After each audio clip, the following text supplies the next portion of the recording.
بسم اللہ الرحمن الرحیم۔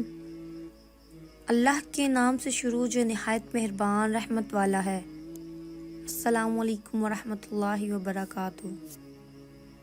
سیدنا عبداللہ بن عمر رضی اللہ تعالیٰ عنہ سے روایت ہے، وہ نبی صلی اللہ علیہ وآلہ وسلم سے بیان کرتے ہیں کہ آپ صلی اللہ علیہ وآلہ وسلم نے فرمایا، رشک کے قابل تو دو ہی آدمی ہیں، ایک وہ جسے اللہ تعالیٰ نے قرآن دیا، وہ دن رات اس کی تلاوت کرتا رہتا ہے، اور دوسرا وہ جسے اللہ تعالیٰ نے مال دیا، وہ اسے دن رات خرچ کرتا ہے۔